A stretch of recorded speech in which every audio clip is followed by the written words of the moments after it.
بسم اللہ الرحمن الرحیم۔ السلام علیکم ورحمۃ اللہ تعالی وبرکاتہ۔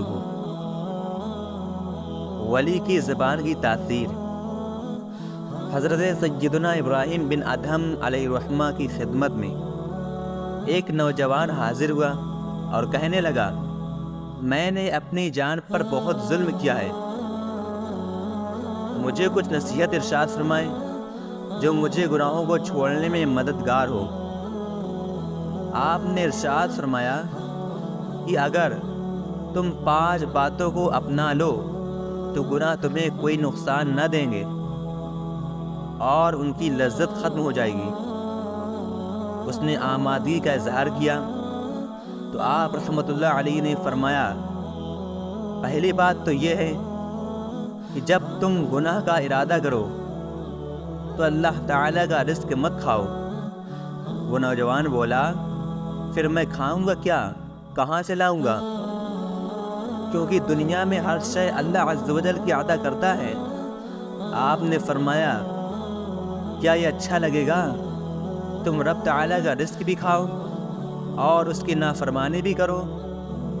اس نوجوان نے کہا، نہیں، اچھا نہیں لگے گا، اور کہا، دوسری بات بیان فرمائیے۔ آپ رحمۃ اللہ علیہ نے فرمایا، دوسری بات یہ ہے کہ جب تم گناہ کرنے لگو تو اللہ عز و جل کے ملک سے باہر نکل جاؤ۔ وہ کہنے لگا، یہ تو پہلی بات سے بھی مشکل ہے کہ مشرق سے مغرب تک اللہ عز و جل کی مملکت ہے۔ آپ نے ارشاد فرمایا، تو کیا یہ مناسب ہے کہ جس کا رزق کھاؤ یا جس کے ملک میں رہو اسی کی نافرمانی کرو؟ نوجوان نے نفی میں سر ہلایا اور کہا، تیسری بات بیان فرمائیے۔ آپ رحمۃ اللہ علیہ نے ارشاد فرمایا، تیسری بات یہ ہے، جب تم کوئی گناہ کرو تو ایسی جگہ کرو جہاں تمہیں کوئی نہ دیکھ رہا ہو۔ اس نے کہا، حضور، یہ کیسے ہو سکتا ہے؟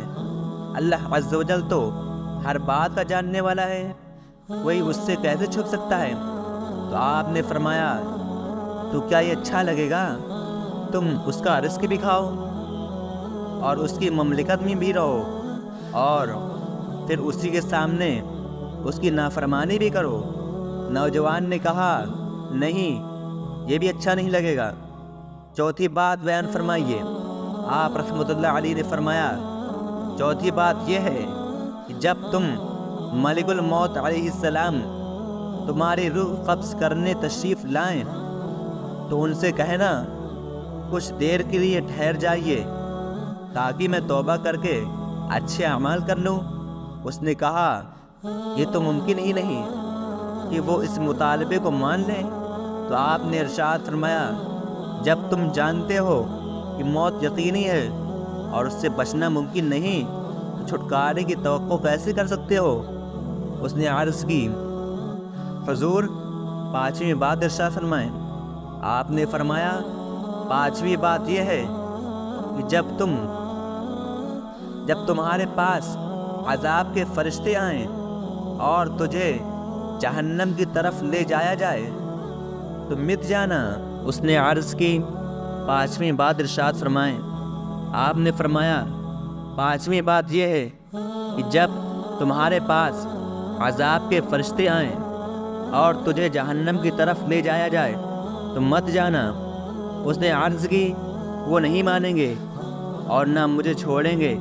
تو آپ نے ارشاد فرمایا، تو تم پھر نجات کی امید کیسے رکھ سکتے ہو؟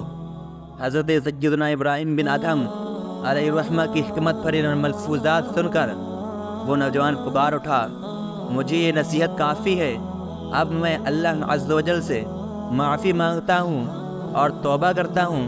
اس کے بعد وہ نوجوان مرتے دم تک عبادت میں مشغول رہا۔